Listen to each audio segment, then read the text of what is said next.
Ny olona dia mikatsaka izay atsapany fiadanana sy fahasambarana eto amin'izao fiainana izao. Ary ity tontolo ity dia manolotra tolotra izay ahatonga ny olona ho afa-po amin'ny fahafinaretana, satria mihevitra zany ny olona fa rehefa mahazo fahafaham-po amin'ny fitadiavam-pahafinaretana dia mihevitra izy fa sambatra sy miadana. Ary izay moa zany no ambarany ao amin'ny Timoty 2:7, ny 9:4 tapany farany dia hoe tiany fahafinaretana mihoatra noho ny fitiavana an'Andriamanitra. Ny fahafinaretana dia mielona fotsiny ihany fa izao kosa ny olona izay manam-pitiavana dia maharitra ny fanehoanana izany.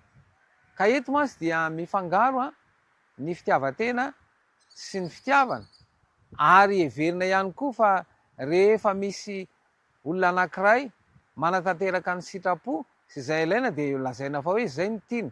Ary eo indrindra ny fitiavana raha asehon'ny ambaran'ny soratra masina izay asehon'i Jesosy Kristy dia voalohany indrindra aloha dia ny fitiavana an'ity izao tontolo izao tamin'ny nanavotana azy izay ambaran'ny Jaona 2:7 dia hain'ny kristianina rehetra fa toy izao no nitiavan'Andriamanitra izao toy izao nomeny zanan'lahy tokana mba tsy ho very izay rehetra mino azy. Izany hoe rehefa tafiditra zany ny ota dia tafasaraka tamin'ny pahary ny olombelona ary miaina ao anatin'ny fiainam-pahotana, ary zao faharatsiana rehetra izao. Kanefa tonga kosa Kristy hanome fiainam-baovao, ary fiainam-baovao izay omeny io zany dia tsy inona io ny tena marina fa fanavaozana ny fomba fijery, izay ny fomba fijery ankehitriny ho an'ny olona rehetra dia mijery ny any amin'ny tsy fahatomombanana, mijery ny any amin'ny faharatsiana, mijery ny any amin'ny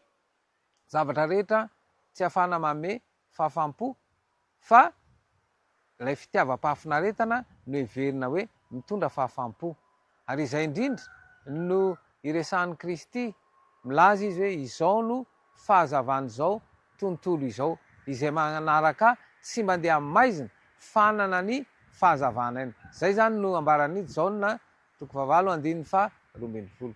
Dia izao zany raha miteny an'izany teny zany Jesosy araka ny ambaran'io Jaona 2:12 dia izao hoe izahay manana ny fahazavan-tsaina omeny Jesosy Kristy dia ahatonga azy ahafantatra ilay tena hevitry ny fiainana.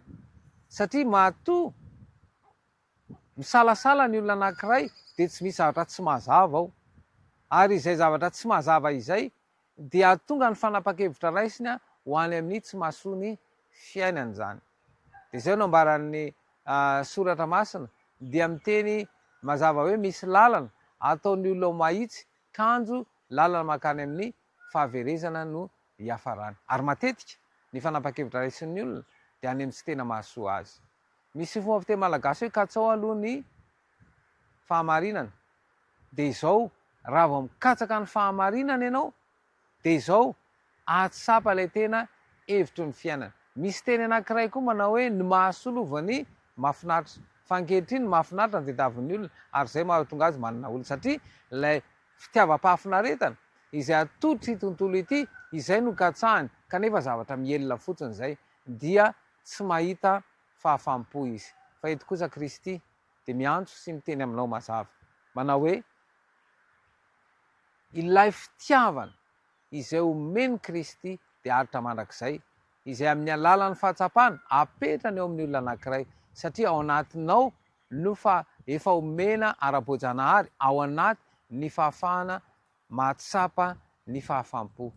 Fa lasa nitolotra avy aty ivelany no tediavina, dia izay no mampatonga ny hoe tsy mahita fahafaham-pon'ny olona. Fa rehefa miverina ao amin'ny Kristy ianao dia hiteny aminao Kristy hoe rehefa mikatsaka ny fanjakany sy ny fahamarinany dia hanampy anao ny zavatra rehetra. Ary izay fanampiana ny zavatra rehetra izay dia midika izay fa ao amin'ny fahafenoana. Ao amin'ny Kristy zany no azahoanao ny fahafenoana.